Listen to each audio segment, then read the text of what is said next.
my relationship with circumstance is so important, because I know that the uncertainty of circumstance is guaranteed. Outside of me, everything is uncertain. It's circumstantial.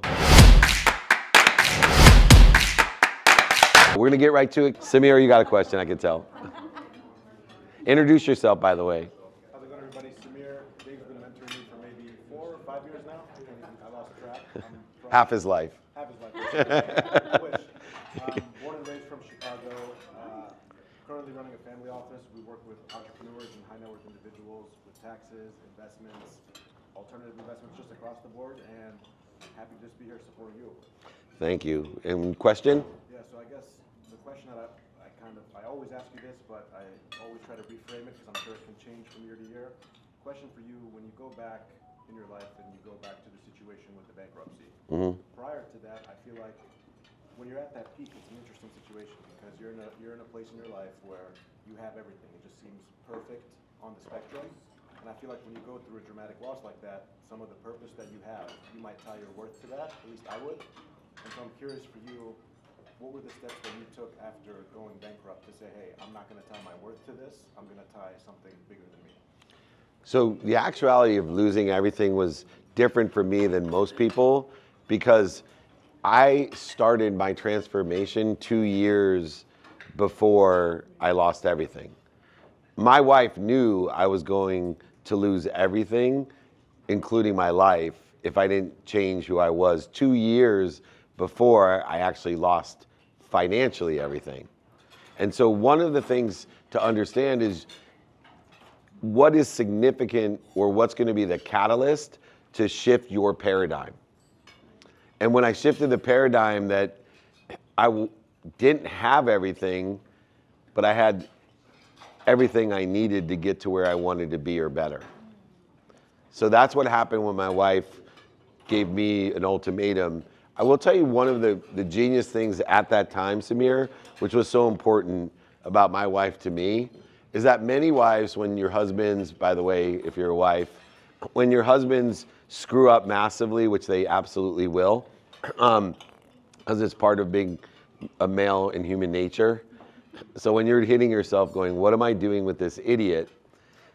You can't change somebody, but you can understand them. And so my wife, instead of telling me, I'm leaving if you drink again or do drugs again, or if I see you out at a strip club again, I'm gonna leave you. And we do this with our kids, right? You do this again, you're gonna be punished. She didn't say that to me. When I begged her to give me a chance to change, because I wanted to change, which was the first question she asked. I don't want you to change unless you want to change, because you're not going to change unless you want to change. I said, I want to change. I don't want you to change because of me, because you want me to stay. No, I want to be the person that you want to stay with. And then she said, here's the deal. As long as you try. As long as I know you're trying, she said, I've known you since the 4th grade, and if you give 100% towards this, there's no doubt that everything's going to be okay. But if you're bullshitting me, lying to me, telling me one thing and doing another, and anyone in here a coach, what's the most frustrating thing is when someone you're coaching that you want it more than they want it for themselves, and they're not willing to do the work. So I concentrated, Samir, and I still do today, on my behaviors. And I do my best, I learn lessons and have fun in those behaviors. I define the behaviors. Good behaviors align with where I want to be or better. Bad behaviors interfere with where I want to be or better. It's that simple. And I'm taking inventory of my negotiable and non-negotiables, my repetitive and non-repetitive behaviors. And remember this, my good behaviors are not yours. And my bad behaviors are not yours. They're defined by where you want to be. Not where somebody else wants to be or is or missing, and that's really important, because I know a lot of my behaviors, and as a coach, this is really important, because I was under the mindset early on in my coaching career, you gotta wake up at 4 a.m. like Dave Meltzer, and like obsess on time and productivity. That's bullshit. You do not have to wake up at 4 a.m., especially nowadays, to be successful. But you do need to have the behaviors that are aligned with where you want to be or better. and figure out the ones that are interfering with it, and work around people that are going to support you in doing your best, learning lessons and having fun. And it's amazing where life takes you, to a point where I could handle losing everything. That was a lot easier than the 2 years previous. Thank you. Next question. All right. Yes. Introduce yourself. Hi, David. It's Nancy Spano. I'm an author and a speaker. When you were speaking about that time in your life when you were going outside and you were saying to your wife, well, look at everything we have. Look at our beautiful home. Look at this, look at that.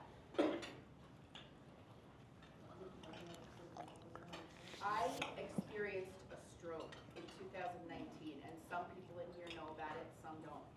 Now everyone does in here. And the one thing that kept bringing up for me was perspective. And my mother said to me, the right side of your body was paralyzed. You were having a seizure. Why didn't you play victim? You didn't know if you were going to be paralyzed for the rest of your life. And I said, you know why, Mom? Because I changed my perspective.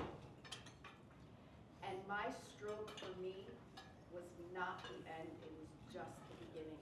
And when you were speaking about that moment when you lost everything, because you changed your perspective, that was not the end for you, that was also just the beginning. Absolutely. And I think the saying, you give meaning to everything you see. And that's why my relationship with circumstance is so important. Because I know that the uncertainty of circumstance is guaranteed. Outside of me, everything is uncertain. It's circumstantial. And so according to circumstances, I have to be able to give the meaning of my past and align it with the circumstances of the day and my divine direction of where I want to be or better. Knowing I can only think about where I want to be, I really don't know where. Because I don't know if COVID's going to hit again, or if I don't know if my mom's going to die, or I don't know what's going to happen tomorrow.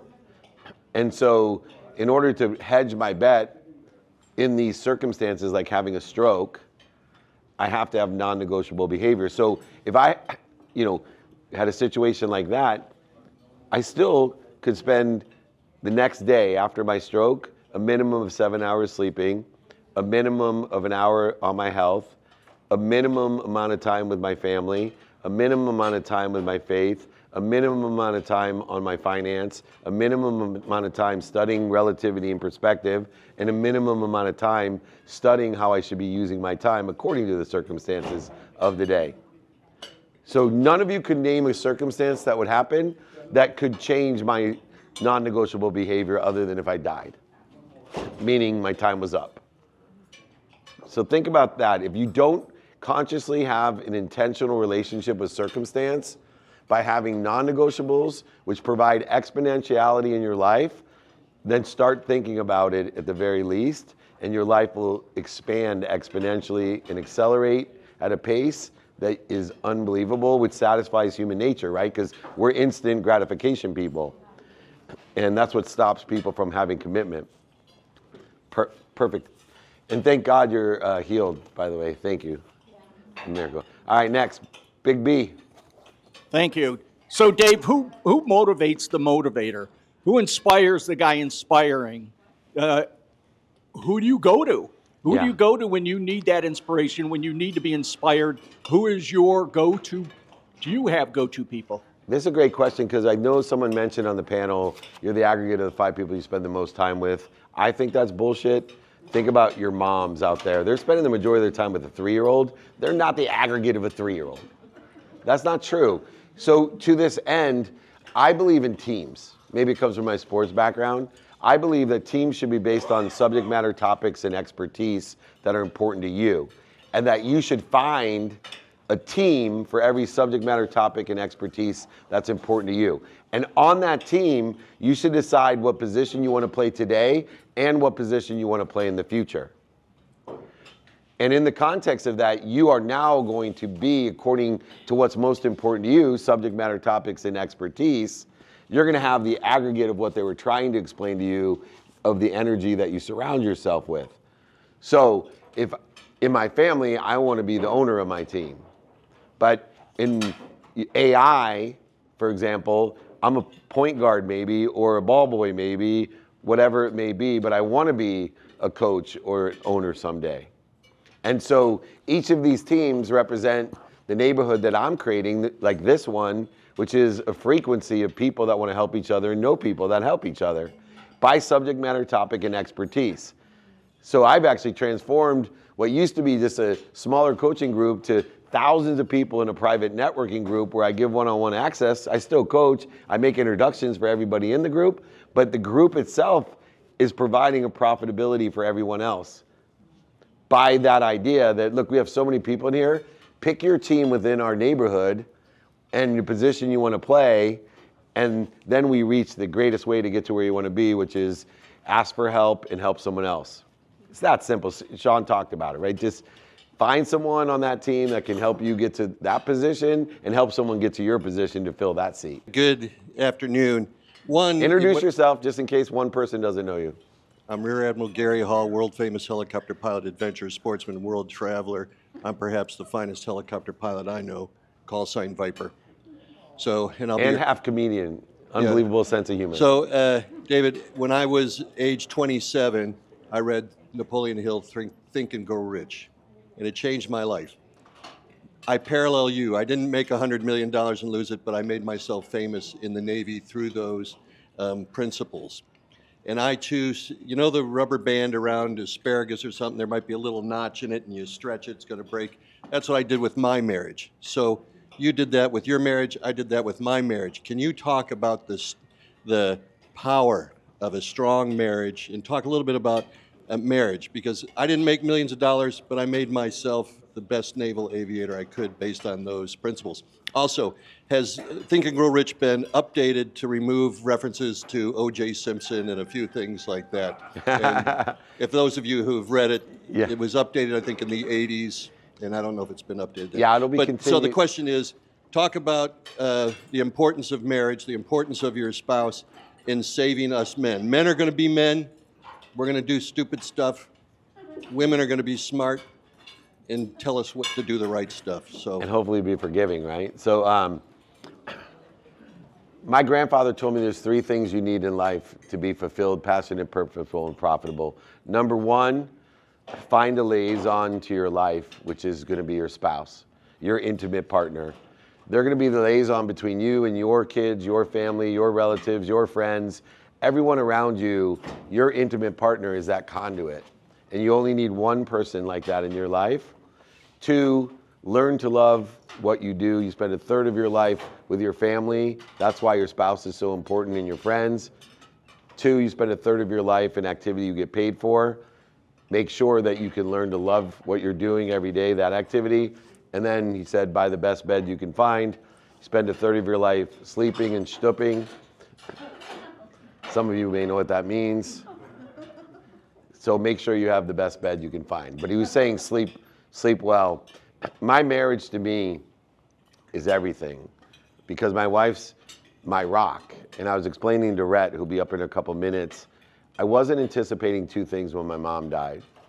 One was how much it was gonna hurt because I was ready for it. My dad had passed my mom was in hospice. I got to say goodbye.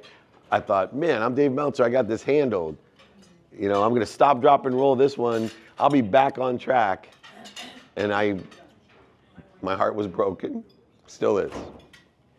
But the one thing I also didn't anticipate was how much of a rock my wife is for me, and also that I am for her. And so I didn't anticipate, because my wife's mom died at 25, and I got married at 29, that my mom was her mom. And that is, I can see why marriages have difficulties in these type of times, especially if it maybe involves a child, because I wasn't anticipating that I needed her and she wasn't going to be available like she normally is, and vice versa. And I put my wife into everything, and into that measure, because we are idiots. It's genetically inherited, and testosterone doesn't help. just look for what you want in your spouse. People ask me, because I have an amazing marriage and I have an amazing wife, but it wasn't an amazing marriage and she wasn't an amazing wife until I looked for my amazing wife in my wife and to have amazing marriage with my wife. So instead of coming home late going, oh shit, I'm in so much trouble, she's gonna be such a B word, I always say, gosh, I'm late. I'm so blessed that my wife appreciates why I'm late and is gonna be forgiving and understanding and loving for the reasons that I'm late. And guess what? That's exactly what I get. And I find most marriages, if we look for what we want in a marriage, an amazing spouse, we get amazing spouse. If you're looking for a B word, you'll get a B word. So, great question, thank you. And Think and Grow Rich, by the way, it's constantly updated, different forwards, different renditions, and we're constantly going to be utilizing Think and Grow Rich for today. But one of the books that is less known, if you're a Napoleon Hill fan at all, I highly suggest, audio or written, Outwitting the Devil. Yes. Outwitting the Devil is the bomb. Most of the people within the Institute and the Foundation, they like Outwitting the Devil way better than Think and Grow. Not that Think and Grow Rich isn't great, but Outwitting the Devil is channeled from God. It was written in 1937, and he's talking about shit that we didn't even think about today. My name is Rajai Kaldani. I'm a quantum energy healer, and I work with energy and I help people heal.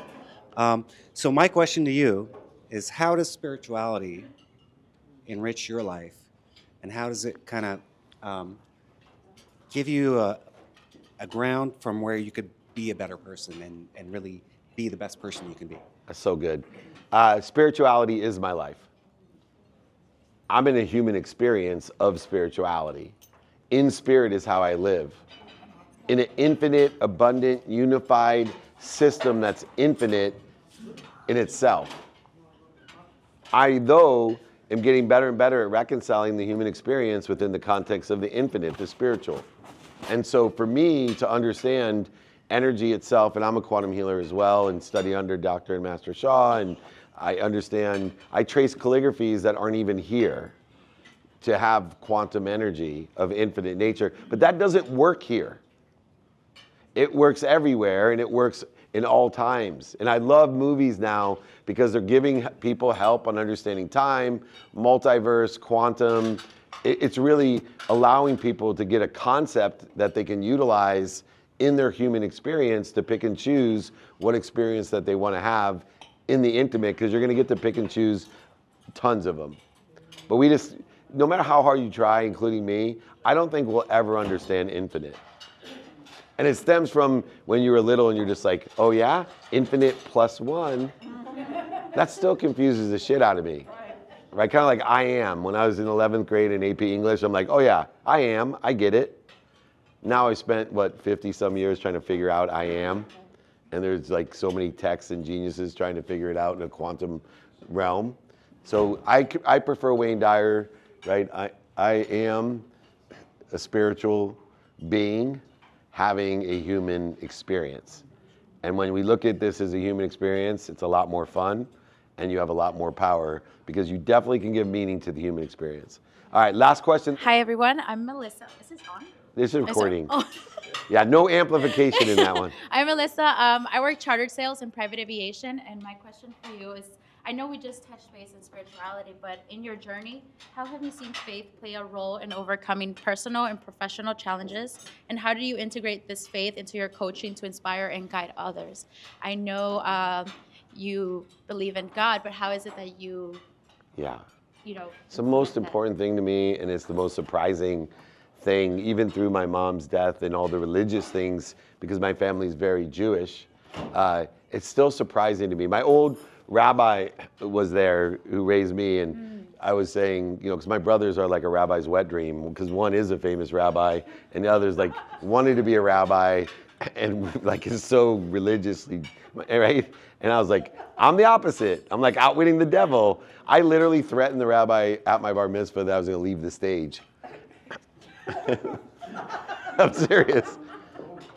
And so when I told him that everything I do is faith-based today, and that I respect the dogmatic religions and utilize them because I can define them simply, wisdom is extremely important, but it's worthless without faith. And faith to me is simple, and apply it to your religion, philosophy, spirituality, or theories, but no one's ever been able to beat my best option faith. And please tell me if you can do this, but whatever you define it as and whatever religion, dogmatic rules and principles you like to follow that enhances your faith, I love that. Jesus, I love Jesus. Someone came up to me, Dave, do you believe in Jesus? I knew you grew up Jewish.